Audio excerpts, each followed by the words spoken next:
মুকুন্দপুর সরকারি word office, সেটা কার্যত একেবারে ফুর্তির আসর, ফুর্তির জায়গা বলা যেতেই পারে, কারণ সেখান থেকে এমন কিছু কিছু জিনিস উদ্ধার হচ্ছে যা থাকার কথা নয়। তার মধ্যে অবশ্যই রয়েছে কন্ডোম, বেশ কিছু ফাইল, কার থেকে কত টাকা নেওয়া হয়েছিল, সেই টাকা নিয়ে কি করা হয়েছিল সেই সংক্রান্ত একটা চার্ট রয়েছে।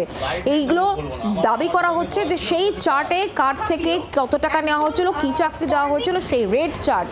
আর সেই সঙ্গে এই অফিসে যিনি বসতেন, যেমনটা বলছিলাম, অনন্যা বন্দ্যোপাধ্যায়, তিনতলা অফিস, কাউন্সিলরের ব্যক্তিগত মেকআপ রুমও সেখানে রয়েছে। একেবারে ফুর্তির জায়গা সেটা বোঝা যাচ্ছে। আর সেই রেড চার্টও আপনাদেরকে খানিকক্ষণের মধ্যেই আমরা দেখালাম, দেখতে পাচ্ছেন কি নেই সেখানে।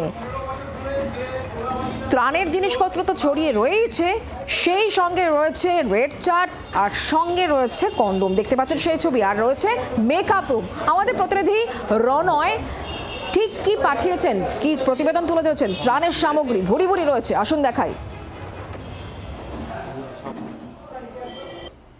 সরকারি ত্রাণ সামগ্রী একেবারে ভুরি ভুরি এখানে জমায়েত রয়েছে বা মজুদ রয়েছে। পাখা পড়ে রয়েছে, পাশে রয়েছে প্রচুর চেয়ার, বালতি, বেশ কিছু ফাইলপত্র, এমনকি টাকা পয়সাও পর্যন্ত রয়েছে। পাশে আরও একটা ঘর দেখা যাচ্ছে, সেই ঘরের ভেতরেও যাব।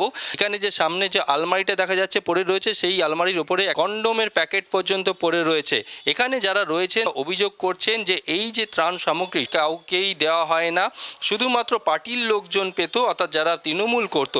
শুধু তাই নয়, এই ত্রাণ সামগ্রী বাইরের দোকানগুলিতে বিক্রি পর্যন্ত করে দেওয়া হতো বলেও অভিযোগ। শুধু যে এই ঘরটা তাই নয়, নিচের দিকের যে ঘর, ওপরের ফ্লোরে, সেখানেও কিন্তু ত্রাণ সামগ্রী পড়ে রয়েছে। অভিযোগ, বেশ কিছু ফাইলপত্র উদ্ধার হয়েছে, সেই ফাইলপত্রে লেখা রয়েছে কাকে কত টাকা দেওয়া হয়েছে, কার থেকে কত টাকা নেওয়া হয়েছে। এমনটাই অভিযোগ 109 নম্বর ওয়ার্ডের তৃণমূল কাউন্সিলর অনন্যা ব্যানার্জির বিরুদ্ধে। জি 24 ঘন্টার জন্য ক্যামেরায় মিন্টু বসাকের সঙ্গে রনয়, কলকাতা। এখানে শেষ নয়, যেমনটা বলছিলাম, অনেক কিছু রয়েছে যা থাকার কথা নয়। তার মধ্যে অবশ্যই রয়েছে অনন্যা বন্দ্যোপাধ্যায়ের ব্যক্তিগত মেকআপ রুম, এই অফিসেই, তিনতলায়, দেখাই।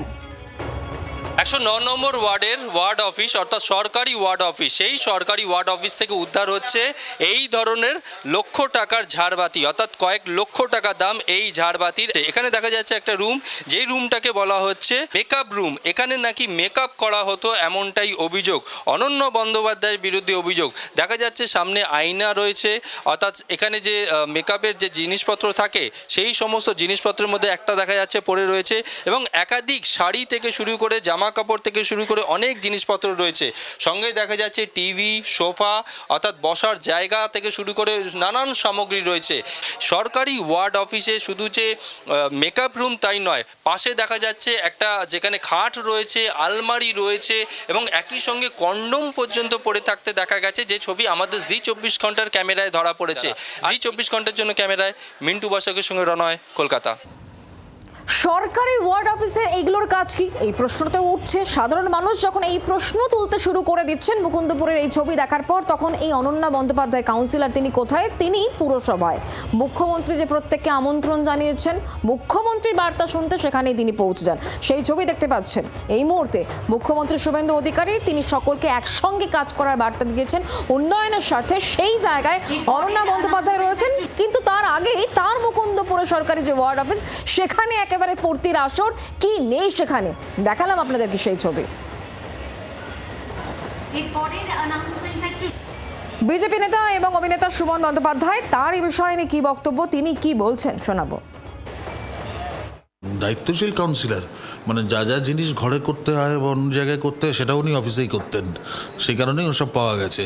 এরকম দায়িত্বশীল, দায়িত্ববান কাউন্সিলর যত বাড়বে, তত দলের অবস্থা ওরকম হবে। আমি তো অবাক হয়ে গেলাম যে প্রমোটার পিছু রেট চার্ট, আশেপাশে যত বেসরকারি হসপিটাল আছে তাদের আলাদা আলাদা রেট চার্ট। ওনার জীবনটাই তো রেটের উপর দাঁড়িয়ে আছে। পশ্চিমবঙ্গবাসী দেখুন যে তারা কাদেরকে নিয়ে এসছিলেন। খাল কেটে কুমির বললে কম, এটা তো খাল কেটে ডাইনোসর নিয়ে এসেছিল। এত খিদে। আরও অনেক অভিনেতা অভিনেত্রী যারা বিভিন্ন পদাধিকারী হয়েছেন, তাদের সকলের জন্য এটা শিক্ষণীয় হওয়া উচিত যে এই কর্মক্ষেত্র, এই ময়দানটা তোমার মেকআপ রুম বানানোর নয়। এটা সামনে যে মানুষগুলো আসছে তোমার থেকে, তাদের যা প্রয়োজন সেটা মেটাতে, যেটা দায়িত্বে তুমি রয়েছো। মানে আমি বুঝতে পারি না যে এদের যেমন বিলাসবহুল ঘর বানানোর, খাট, মেকআপ রুম, এই চাকচিক্যের কী প্রয়োজন আছে।